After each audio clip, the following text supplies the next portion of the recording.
The Assembly will hear an address by His Excellency Donald Trump, President of the United States of America. I request protocol to escort His Excellency and invite him to address the Assembly.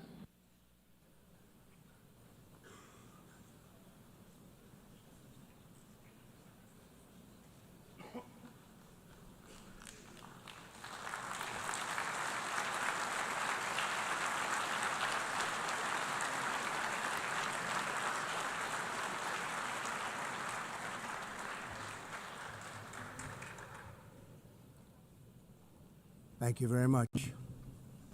Very much appreciated.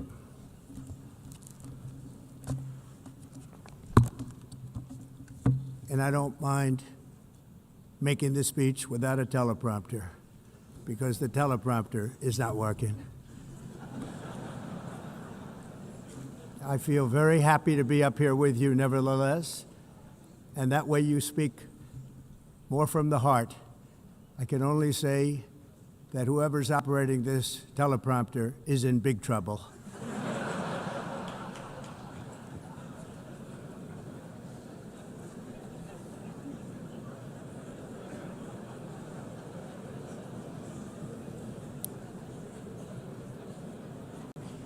Hello, Madam First Lady.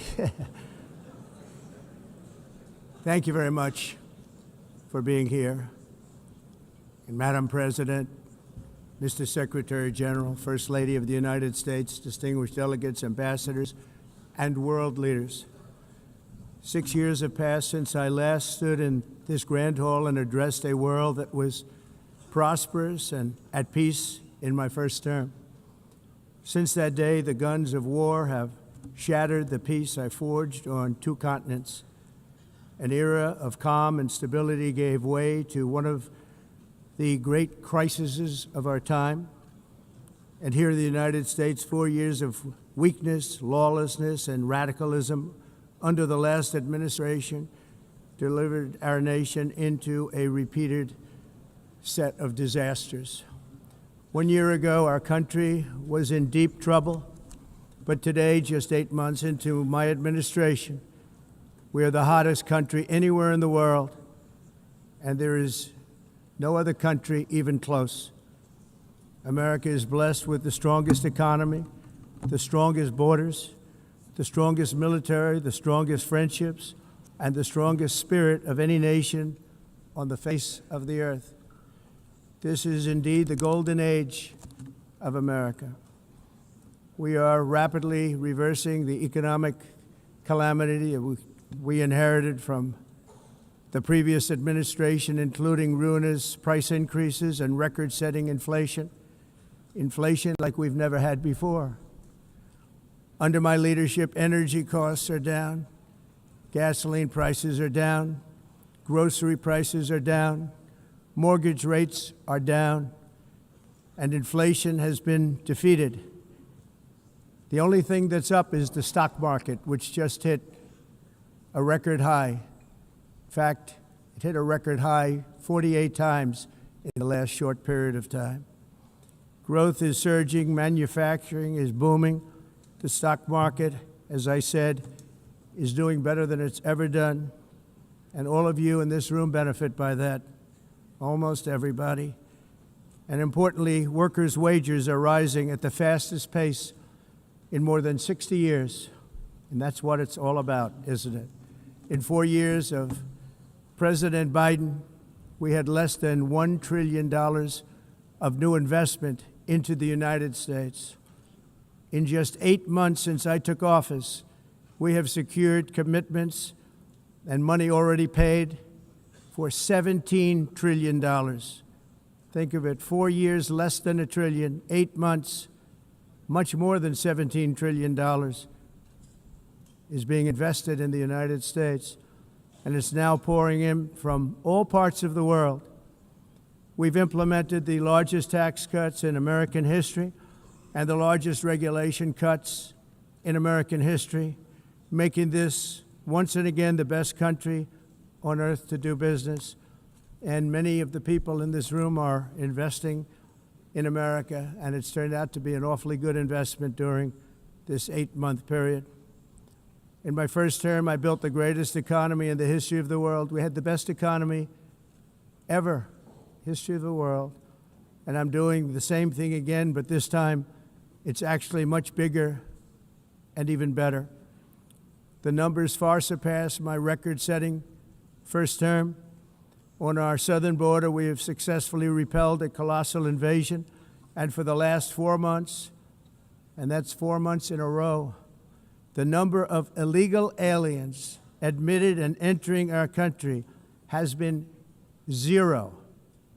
Hard to believe, because if you look back just a year ago, it was millions and millions of people pouring in from all over the world, from prisons, from mental institutions, drug dealers. All over the world they came. They just poured into our country with the ridiculous open border policy of the Biden administration. Our message is very simple. If you come illegally into the United States, you're going to jail, or you're going back to where you came from, or perhaps even further than that. You know what that means. I want to thank the country of El Salvador for the successful and professional job they've done in receiving and jailing so many criminals that entered our country. And it was under the previous administration that the number became record-setting, and they're all being taken out. We have no choice. And other countries have no choice, because other countries are in the exact same situation with immigration. It's destroying your country, and you have to do something about it. On the world stage, America is respected again like it has never been respected before. You think about 2 years ago, 3 years ago, 4 years ago, or 1 year ago, we were a laughingstock all over the world. At the NATO summit in June, virtually all NATO members formally committed to increase defense spending at my request from 2% to 5% of GDP, making our alliance far stronger and more powerful than it was ever before. In May, I traveled to the Middle East to visit my friends and rebuild our partnerships in the Gulf and those valued relationships with Saudi Arabia, Qatar, and the UAE, and other countries are now, I believe, closer than ever before. My administration has negotiated one historic trade deal after another, including with the United Kingdom, the European Union, Japan, South Korea, Vietnam, Indonesia, the Philippines, Malaysia, and many, many others. Likewise, in a period of just 7 months, I have ended 7 unendable wars. They said they were unendable. You're never going to get them solved. Some were going for 31 years, 2 of them, 31, think of it, 31 years. One was 36 years. One was 28 years. I ended 7 wars. And in all cases, they were raging with countless thousands of people being killed. This includes Cambodia and Thailand, Kosovo and Serbia, the Congo and Rwanda, a vicious, violent war that was, Pakistan and India, Israel and Iran, Egypt and Ethiopia, and Armenia and Azerbaijan. It included all of them. No president or prime minister, and for that matter, no other country has ever done anything close to that. And I did it in just 7 months. It's never happened before. There's never been anything like that. I'm very honored to have done it. It's too bad that I had to do these things instead of the United Nations doing them. And sadly, in all cases, the United Nations did not even try to help in any of them. I ended 7 wars, dealt with the leaders of each and every one of these countries, and never even received a phone call from the United Nations offering to help in finalizing the deal. All I got from the United Nations was an escalator that on the way up stopped right in the middle. If the First Lady wasn't in great shape, she would have fallen, but she's in great shape. We're both in good shape. We both stood. And then a teleprompter that didn't work. These are the two things I got from the United Nations, a bad escalator and a bad teleprompter. Thank you very much. And by the way, it's working now. It just went on. Thank you. I think I should just do it the other way. It's easier. Thank you very much. I didn't think of it at the time because I was too busy working to save millions of lives. That is the saving and stopping of these wars. But later I realized that the United Nations wasn't there for us. They weren't there. I thought of it really after the fact, not during these negotiations, which were not easy. That being the case, what is the purpose of the United Nations? The UN has such tremendous potential. I've always said it. It has such tremendous, tremendous potential, but it's not even coming close to living up to that potential. For the most part, at least for now, all they seem to do is write a really strongly worded letter and then never follow that letter up.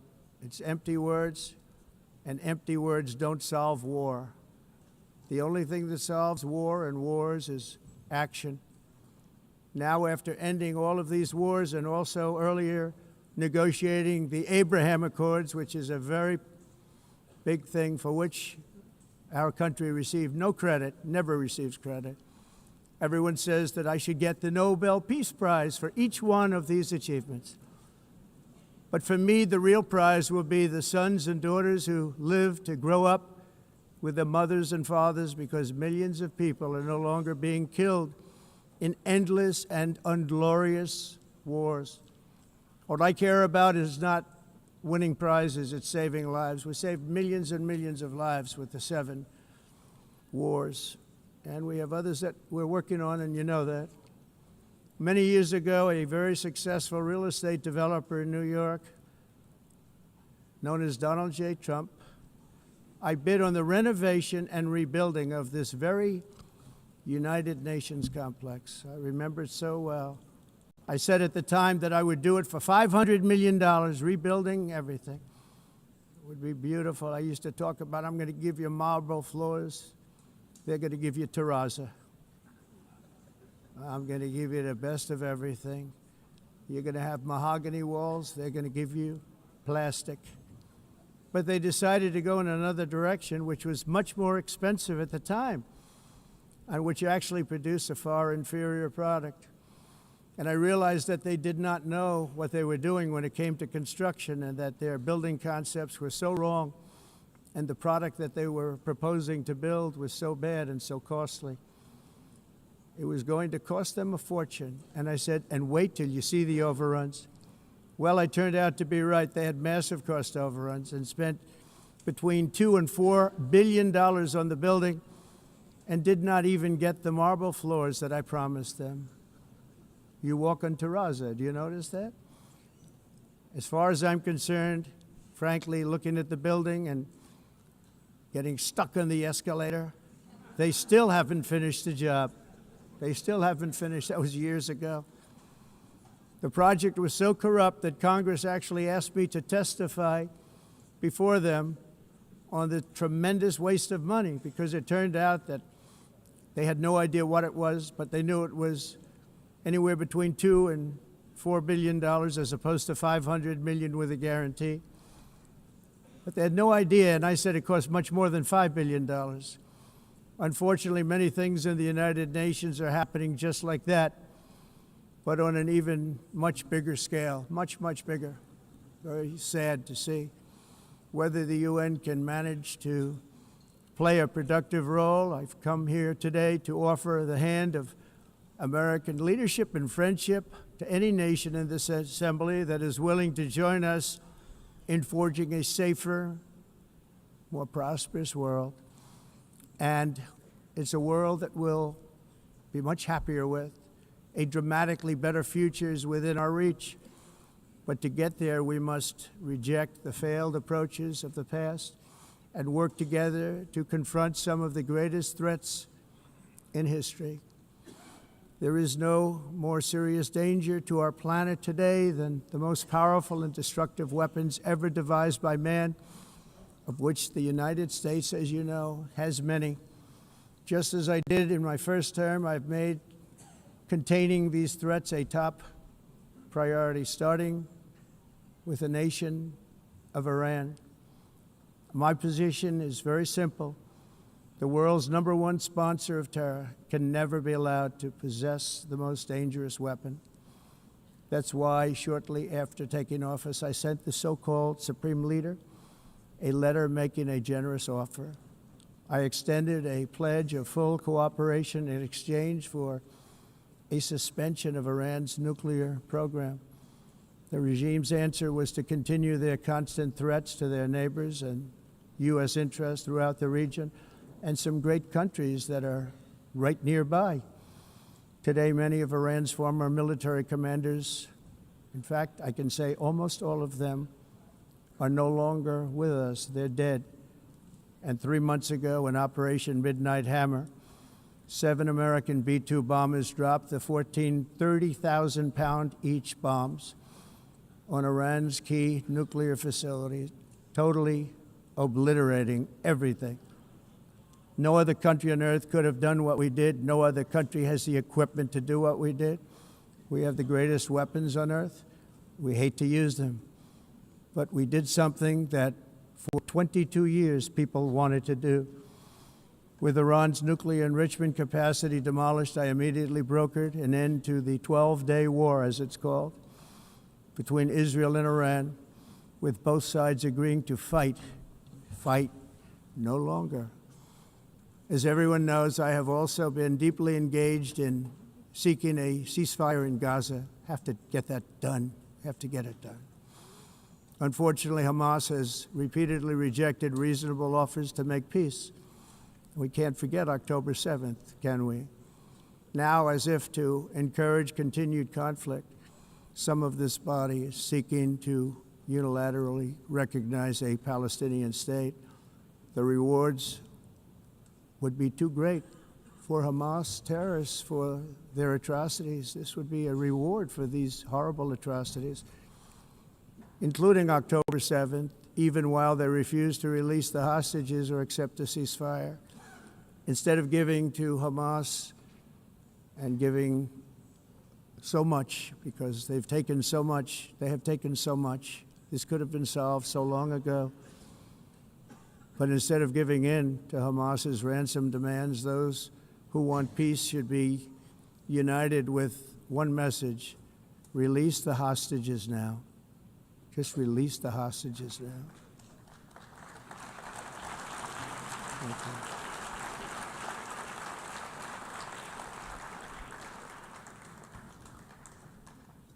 Thank you. As we have got to come together, and we will come together, got to get it done. We have to stop the war in Gaza immediately. We have to stop it. We have to get it done. We have to negotiate, immediately have to negotiate peace. We got to get the hostages back. We want all 20 back. We don't want 2 and 4. As you know, I got, along with Steve Witkoff and others that helped us, Marco Rubio, we got most of them back. We were involved in all of them. But I always said the last 20 are going to be the hardest, and that's exactly what happened.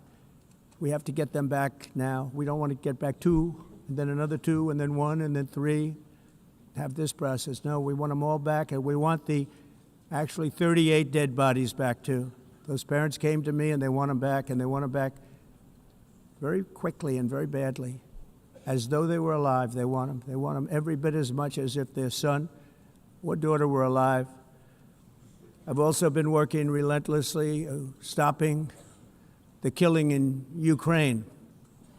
I thought that would be, of the 7 wars that I stopped, I thought that would be the easiest because of my relationship with President Putin, which had always been a good one.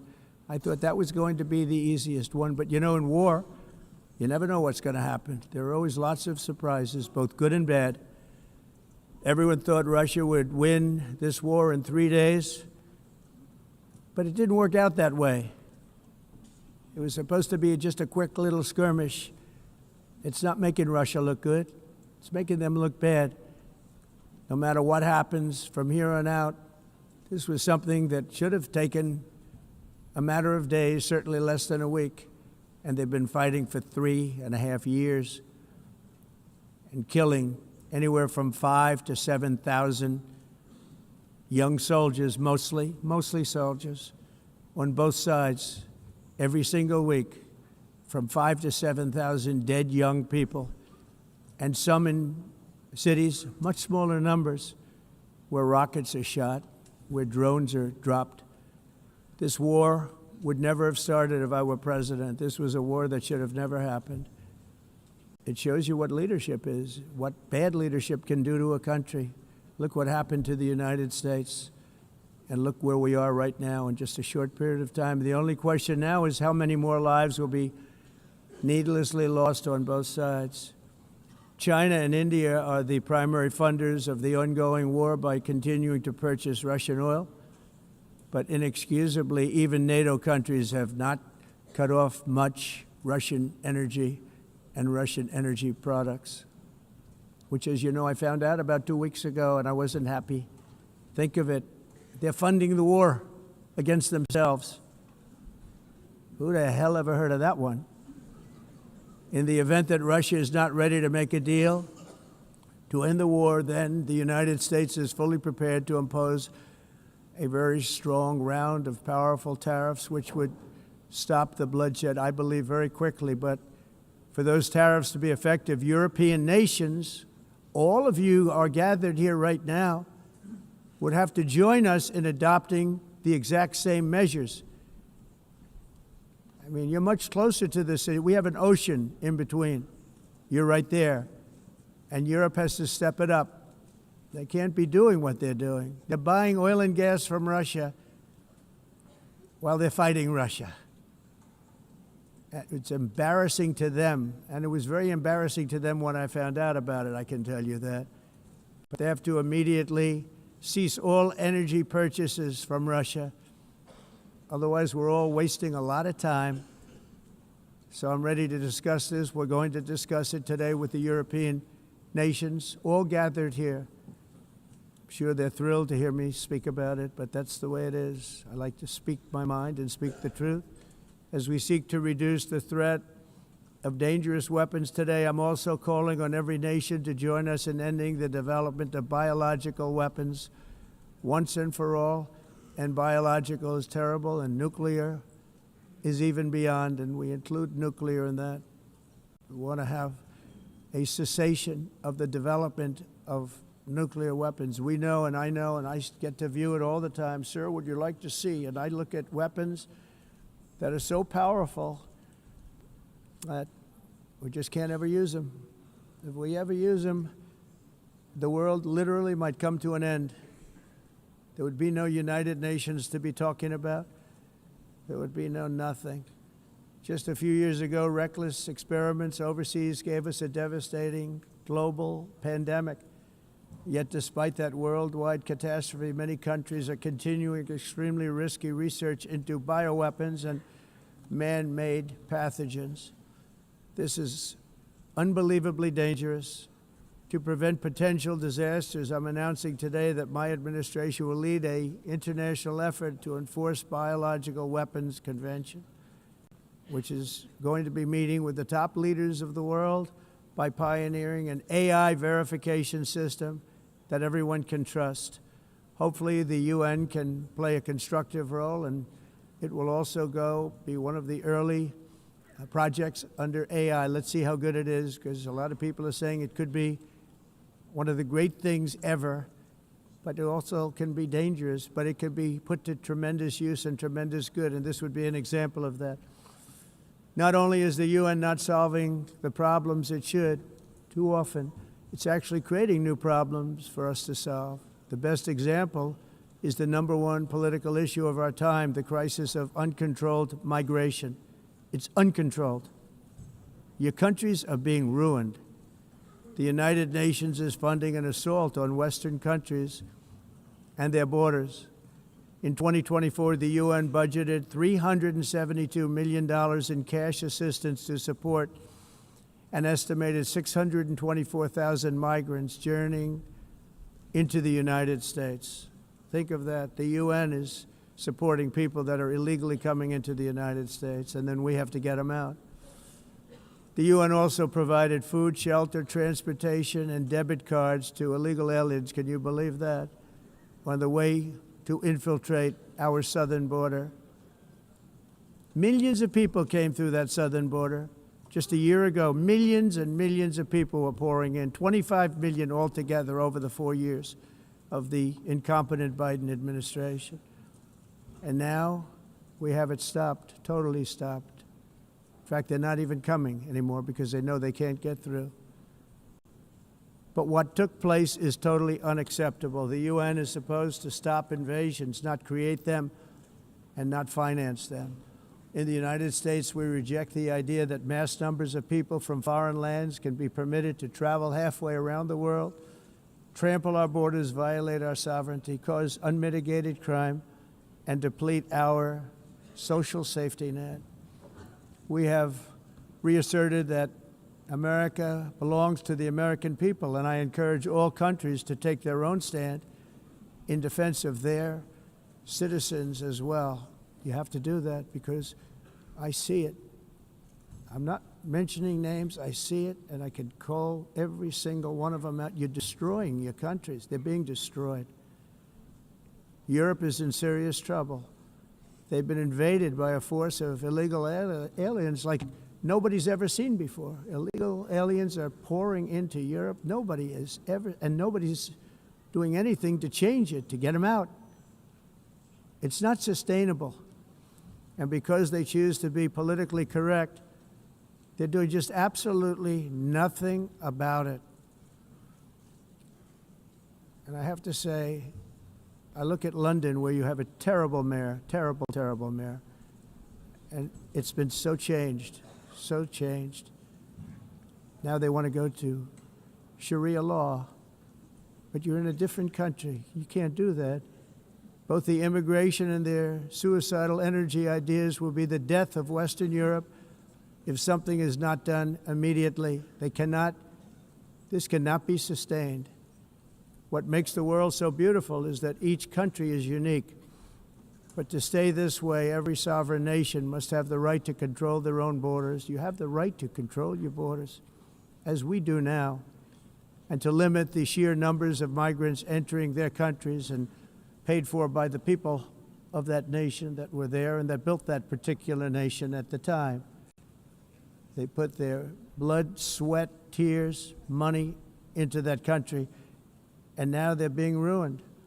Proud nations must be allowed to protect their communities and prevent their societies from being overwhelmed by people they have never seen before, with different customs, religions, with different everything. Where migrants have violated laws, lodged false asylum claims, or claimed refugee status for illegitimate reasons, they should, in many cases, be immediately sent home. And while we will always have a big heart for places and people that are struggling and truly compassionate, answers will be given. We have to solve the problem, and we have to solve it in their countries, not create new problems in our countries. And we are very helpful to a lot of countries that are just not able to send their people anymore. They used to send them to us in caravans of 25,000, 30,000 people each. These massive caravans of people pouring into our country, totally unchecked and unvetted. But not anymore. According to the Council of Europe in 2024, almost 50% of inmates in German prisons were foreign nationals or migrants. In Austria, the number was 53% of the people in prisons were from places that weren't from where they are now. In Greece, the number was 54%, and in Switzerland, beautiful Switzerland, 72% of the people in prisons are from outside of Switzerland. When your prisons are filled with so-called asylum seekers who repaid kindness, and that's what they did, they repaid kindness with crime. It's time to end the failed experiment of open borders. You have to end it now. See, I can tell you. I'm really good at this stuff. Your countries are going to hell. In America, we've taken bold action to swiftly shut down uncontrolled migration. Once we started detaining and deporting everyone who crossed the border, and removing illegal aliens from the United States, they simply stopped coming. They're not coming anymore. We're getting a lot of credit, but they're not coming anymore. This was a humanitarian act for all involved, because on the trips up, thousands of people a week were dying. Women were being raped. Nobody's ever seen anything like it. Raped, horribly beaten, raped. On the trip up, the journey up, it was a long walk. It was a long, arduous journey, indeed. And it was also a historic victory against human trafficking throughout the region. What we did was a victory, and we saved so many lives of people that wouldn't make the journey. That journey was loaded up with death. Loaded up with death. Dead bodies all along the roads of jungles to get up. They go through jungles, they go through areas so hot you couldn't breathe. They were dying of suffocation, areas so hot that you couldn't breathe. Dead bodies all over. By them not coming, we're saving tremendous numbers of lives. My people have done a fantastic job in doing what they did, and the American public agrees with it. I mean, I was very proud to see this morning I have the highest poll numbers I've ever had. Part of it is because of what we've done on the border. I guess the other part is what we've done on the economy. Joe Biden's policies empowered murderous gangs, human smugglers, child traffickers, drug cartels, and prisoners from all over the world. The previous administration also lost nearly 300,000 children. Think of that. They lost more than 300,000 children, little children, who were trafficked into the United States on the Biden watch, many of whom have been raped, exploited, and abused, and sold. Sold. Nobody talks about that. The fake news doesn't write about it. With many others, young children who are missing or dead.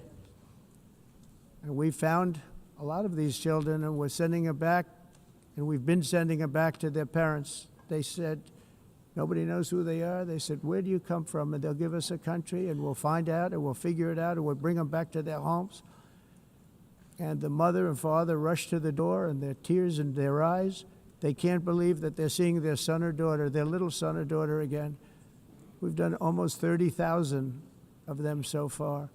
Any system that results in the mass trafficking of children is inherently evil. Yet that is exactly what the globalist migration agenda has done, and it's what it's all about. In America, those days, as you know, are over. The Trump administration is working, and we are continuing to work to track down the villains that are causing this problem, and also, as I said, to get back the 30,000 we've already returned. Now I think we're going to have another. We're going to find a lot. You're not going to find all of them. 300, more than 300,000. They're lost or they're dead. They're lost or they're dead because of the animals that did this. To protect our citizens, I've also designated multiple savage drug cartels as far as, and you see this, and you see it happening right before your eyes. Let's put it this way. People don't like taking big loads of drugs in boats anymore. There aren't too many boats that are traveling on the seas by Venezuela. They tend not to want to travel very quickly anymore. And we've virtually stopped drugs coming into our country by sea. We call them the water drugs. They kill hundreds of thousands of people. I've also designated multiple savage drug cartels as far as foreign terrorist organizations, along with two bloodthirsty transnational gangs, probably the worst gangs anywhere in the world, MS-13 and Tren de Aragua. Tren de Aragua is from Venezuela, by the way. Such organizations torture, maim, mutilate, and murder with impunity. They're the enemies of all humanity. For this reason, we've recently begun using the supreme power of the United States military to destroy Venezuelan terrorists and trafficking networks led by Nicolas Maduro. To every terrorist thug smuggling poisonous drugs into the United States of America, please be warned that we will blow you out of existence. That's what we're doing. We have no choice. Can't let it happen. They're destroying I believe we lost 300,000 people last year to drugs, 300,000. Fentanyl and other drugs. Each boat that we sink carries drugs that would kill more than 25,000 Americans. We will not let that happen. Energy is another area where the United States is now thriving like never before. We're getting rid of the falsely named renewables. By the way, they're a joke. They don't work. They're too expensive.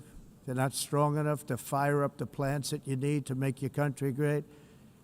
The wind doesn't blow. Those big windmills are so pathetic and so bad, so expensive to operate. And they have to be rebuilt all the time, and they start to rust and rot. Most expensive energy ever conceived, and it's actually energy. You're supposed to make money with energy, not lose money. You lose money, the governments have to subsidize. You can't put them out without massive subsidies. And most of them are built in China, and I give China a lot of credit. They build them, but they have very few wind farms. So why is it that they build them and they send them all over the world, but they barely use them? You know what they use? Coal. They use gas. They use almost anything, but they don't like wind. But they sure as hell like selling the windmills. Europe, on the other hand, has a long way to go, with many countries being on the brink of destruction because of the green energy agenda. And I give a lot of credit to Germany. Germany was being led down a very sick path, both on immigration, by the way, and on energy. They were going green, and they were going bankrupt. And the new leadership came in, and they went back to where they were, with fossil fuel and with nuclear, which is good. It's now safe, and you can do it properly. But they went back to where they were, and they opened up a lot of different plants, energy-producing plants, and they're doing well. I give Germany a lot of credit for that. They've said this is a disaster, what's happening. They were going all green. All green is all bankrupt. That's what it represents. And it's not politically correct. I'll be very badly criticized for saying it, but I'm here to tell the truth. I don't care. It doesn't matter to me. I'm in New York City. I'm feeling a lot safer. Crime, we're getting crime down. And by the way, speaking of crime, Washington, D.C. Washington, D.C. was the crime capital of America. Now it's after 12 days, it's a totally safe city. Everyone's going out to dinner. They're going out to restaurants. Your wife can walk down the middle of the street with or without you. Nothing's going to happen. My people have done a fantastic job. And yes, I called in the National Guard, and the National Guard took care of business, and they weren't politically correct, but they took care of business. We got 1,700 career criminals out, brought them back to where they came from, the countries where they came from, or put them in jails. Washington, D.C. is now a totally safe city again, and I welcome you to come. In fact, we'll have dinner together at a local restaurant, and we'll be able to walk. We don't have to go by an armor-plated vehicle. We'll walk right over there from the White House. They've given up their powerful edge, a lot of the countries that we're talking about, in oil and gas, such as essentially closing the great North Sea oil. Oh, the North Sea, I know it so well. Aberdeen was the oil capital of Europe, and there's tremendous oil that hasn't been found in the North Sea, tremendous oil. And I was with the Prime Minister I respect and like a lot, and I said, you're sitting with the greatest asset. They essentially closed it by making it so highly taxed that no developer, no oil company can go there. They have tremendous oil left, and more importantly, they have tremendous oil that hasn't even been found yet. And what a tremendous asset for the United Kingdom. And I hope the Prime Minister is listening, because I told it to him 3 days in a row. That's all he heard. North Sea oil, North Sea, because I want to see them do well. I want to stop seeing them ruining that beautiful Scottish and English countryside with windmills and massive solar panels that go 7 miles by 7 miles, taking away farmland. But we're not letting this happen in America. In 1982, the executive director of the United Nations Environmental Program predicted that by the year 2000, climate change would cause a global catastrophe. He said that it will be irreversible, as any nuclear holocaust would be. This is what they said at the United Nations. What happened? Here we are. Another UN official stated in 1989 that within a decade, entire nations could be wiped off the map by global warming. Not happening. You know, it used to be global cooling. If you look back years ago in the 1920s and the 1930s, they said, global cooling will kill the world. We have to do something. Then they said global warming will kill the world. But then it started getting cooler, so now they could just call it climate change, because that way they can't miss. It's climate change.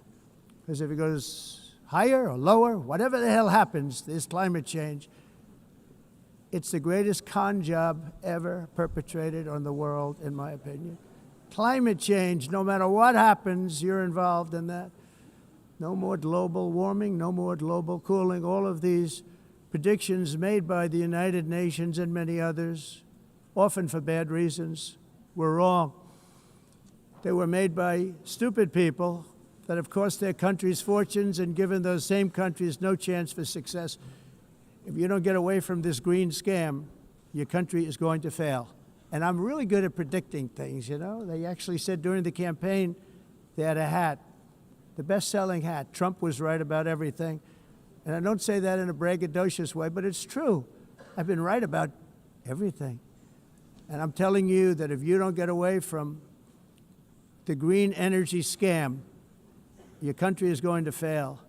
And if you don't stop people that you've never seen before, that you have nothing in common with, your country is going to fail. I'm the President of the United States, but I worry about Europe. I love Europe. I love the people of Europe. And I hate to see it being devastated by energy and immigration. This double-tailed monster destroys everything in its wake, and they cannot let that happen any longer. You're doing it because you want to be nice. You want to be politically correct, and you're destroying your heritage. They must take control strongly and immediately of the unmitigated immigration disaster and the fake energy catastrophe before it's too late. The carbon footprint is a hoax made up by people with evil intentions, and they're heading down a path of total destruction. You know, the carbon footprint was a big, big thing a few years ago. I remember hearing about the carbon footprint, and then President Obama would get into Air Force One, a massive Boeing 747, and not a new one, an old one with old engines that spew everything into the atmosphere. He'd talk about the carbon footprint, we must do so. Then he'd get in and he'd fly from Washington to Hawaii to play a round of golf. And then he'd get back onto that big, beautiful plane and he'd fly back and he'd talk about, again, global warming and the carbon footprint. It's a con job. At extreme cost and expense, Europe reduced its own carbon footprint by 37%. Think of that. Congratulations, Europe. Great job. You cost yourself a lot of jobs, a lot of factories closed, but you reduced the carbon footprint by 37%. However, for all of that sacrifice and much more, it's been totally wiped out and then some by a global increase of 54%. Much of it coming from China and other countries that are thriving around China, which now produces more CO2 than all the other developed nations in the world. So all of these countries are working so hard on the carbon footprint, which is nonsense, by the way. It's nonsense. You know, it's interesting. In the United States, we have still radicalized environmentalists, and they want the factories to stop. Everything should stop. No more cows. We don't want cows anymore. I guess they want to kill all the cows. They want to do things that are just unbelievable, and you have it too. But you know, we have a border, strong, and we have a shape, and that shape doesn't just go straight up. That shape is amorphous when it comes to the atmosphere. And if we had the most clean air, and I think we do, we have very clean air. We have the cleanest air we've had in many, many years. But the problem is that other countries, like China, which has air that's a little bit rough, it blows And no matter what you're doing down here, the air up here tends to get very dirty because it comes in from other countries where their air isn't so clean. And the environmentalists refuse to acknowledge that. Same thing with garbage. In Asia, they dump much of their garbage right into the ocean. And over about a 1 week and 2 week journey, it flows right past Los Angeles. You've seen it. Massive amounts of garbage, almost too much to do anything about, flowing past Los Angeles, past San Francisco, and then somebody will get in trouble because he dropped a cigarette on the beach.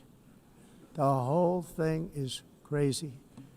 The primary effect of these brutal green energy policies has not been to help the environment, but to redistribute manufacturing and industrial activity from developed countries that follow the insane rules that are put down to polluting countries that break the rules and are making a fortune. They're making a fortune. European electricity bills are now 4 to 5 times more expensive than those in China, and 2 to 3 times higher than the United States. And our bills are coming way down. You probably see that our gasoline prices are way down. You know, we have an expression, drill, baby, drill, and that's what we're doing. We're going to be much lower in a year from now. But they've come way down over the last year. As a result, every air conditioner is like very uncommon to see one in some of these countries because the electric costs are so high. So while the U.S. has approximately 1,300 heat-related deaths annually, that's a lot, Europe loses more than 175,000 people to heat deaths each year because the costs are so expensive you can't turn on an air conditioner. What is that all about? That's not Europe. That's not the Europe that I love and know. All in the name of pretending to stop the global warming hoax. The entire globalist concept of asking successful industrialized nations to inflict pain on themselves and radically disrupt their entire societies must be rejected completely and totally, and it must be immediate. That's why in America I withdrew from the fake Paris Climate Accord, where, by the way, America was paying so much more than every country. Others weren't paying. China didn't have to pay until 2030. Russia was given an old standard that was easy to meet, a 1990 standard. But for the United States, we're supposed to pay like $1 trillion. And I said, this is another scam. The fact is, the United States has been taken advantage of by the world for many, many years, but not any longer, as you probably noticed. I unleashed massive energy production and signed historic executive orders to hunt for oil, but we don't have to do much hunting because we have the most oil of any nation anywhere, oil and gas in the world. And if you add coal, we have the most of any nation in the world. Clean, I call it clean, beautiful coal. You can do things today with coal that you couldn't have done 10 years ago, 15 years. So I have a little standing order in the White House. Never use the word coal, only use the words clean, beautiful coal. Sounds much better, doesn't it? But we stand ready to provide any country with abundant, affordable energy supplies if you need them, when most of you do. We're proudly exporting energy all over the world. We're now the largest exporter. In the United States, we want trade and robust commerce with all nations, everybody. We want to help nations. We're going to help nations. But it must also be fair and reciprocal. The challenge with trade is much the same with climate. The countries that followed the rules, all their factories have been plundered. It's really sad to watch. They've been broken. They've been broken by countries that broke the rules. That's why the United States is now applying tariffs to other countries, and much as these tariffs were for many years applied to us, uncontrollably applied to us. We've used tariffs as a defense mechanism under the Trump administration, including my first term, where hundreds of billions of dollars in tariffs were taken in. And by the way, we had the lowest inflation, and now we have very low inflation. The only thing different is that we have hundreds of billions of dollars flowing into our country. But this is how we will ensure that the system works for everyone and is sustainable into the future. We're also using tariffs to defend our sovereignty and security throughout the world, including against nations that have taken advantage of former U.S. administrations for decades, including the most corrupt, incompetent administration in history, the sleepy Joe Biden administration. Brazil now faces major tariffs in response to its unprecedented efforts to interfere in the rights and freedoms of our American citizens and others, with censorship, repression, weaponization, judicial corruption, and targeting of political critics in the United States. I have a little problem saying this because I must tell you, I was walking in and the leader of Brazil was walking out. We saw him and I saw him, he saw me, and we embraced. And then I'm saying, can you believe I'm going to be saying this in just 2 minutes? But we actually agreed that we would meet next week. We didn't have much time to talk, like about 20 seconds. They were in retrospect, I'm glad I waited because this thing didn't work out too well. But we did talk, we had a good talk, and we agreed to meet next week, if that's of interest. But he seemed like a very nice man, actually. He liked me, I liked him. But if you, and I only do business with people I like. When I don't like them, I don't like them. But we had, at least for about 39 seconds, we had excellent chemistry. It's a good sign. But also in the past, Brazil, can you believe this, unfairly tariffed our nation, but now because of our tariffs, we are hitting them back, and we're hitting them back very hard. As president, I will always defend our national sovereignty and the rights of American citizens. So I'm very sorry to say this, that Brazil is doing poorly and will continue to do poorly. They can only do well when they're working with us. Without us, they will fail, just as others have failed. It's true. Next year, the United States will celebrate the 250th anniversary of our glorious independence, a testament to enduring power and American freedom and spirit. We will also be proudly hosting the 2026 FIFA World Cup, and shortly thereafter, the 2028 Olympics, which is going to be very exciting. I hope you all come. I hope that countless people from all over the globe will take part of these will be great celebrations of liberty and human achievement, and that together we all can rejoice in the miracles of history that began in July 4th, 1776, when we founded the light to all nations. And it's something really that an amazing thing came out of that date. It's called the United States of America. In honor of this momentous anniversary, I hope that all countries who find inspiration in our example will join us in renewing our commitment, values, and those values really that we hold so dear. Together, let us defend free speech and free expression. Let us protect religious liberty, including for the most persecuted religion on the planet today. It's called Christianity. And let us safeguard our sovereignty and cherish qualities that have made each of our nations so special, incredible, and extraordinary. In closing, I just want to repeat that immigration and the high cost of so-called green renewable energy is destroying a large part of the free world and a large part of our planet. Countries that cherish freedom are fading fast because of their policies on these two subjects. You need strong borders and traditional energy sources if you are going to be great again. Whether you have come from north or south, east or west, near or far, every leader in this beautiful hall today represents a rich culture, a noble history, and a proud heritage that makes each nation majestic and unique, unlike anything else in human history or any other place on the face of the earth. From London to Lima, from Rome to Athens, from Paris to Seoul, from Cairo to Tokyo and Amsterdam to right here in New York City, we stand on the shoulders of the leaders and legends, generals and giants, heroes and titans who won and built our beloved nations, all of our nations, with their own courage, strength, spirit, and skill. Our ancestors climbed mountains, conquered oceans, crossed deserts, and trekked over wide open plains. They charged into thunderous battles, plunged into grave dangers, and they were soldiers and farmers and workers and warriors and explorers and patriots. They built towns into cities, tribes into kingdoms, ideas into industries, and small islands into mighty empires. You're a part of all of that. They were champions for their people who never gave up and who never, ever gave in.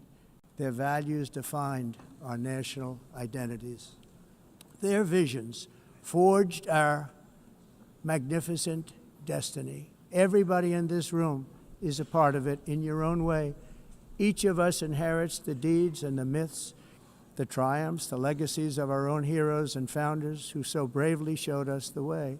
Our ancestors gave everything for homelands that they defended with pride, with sweat, with blood, with life, and with death. Now the righteous task of protecting the nations that they built belongs to each and every one of us. So together let us uphold our sacred duty to our people and to our citizens. Let us protect their borders, ensure their safety, preserve their cultures, treasure, and traditions, and fight, fight, fight for their precious dreams and their cherished freedoms. And in friendship and really a beautiful vision, let us all work together to build a bright, beautiful planet, a planet that we all share, a planet of peace and a world that is richer, better, and more beautiful than ever before. That can happen. It will happen. It will happen, and I hope it can happen and start right now, right at this moment. We'll turn it around. We're going to make our countries better, safer, more beautiful. We're going to take care of our people. Thank you very much. It's been an honor. God bless the nations of the world. Thank you very much. Bye.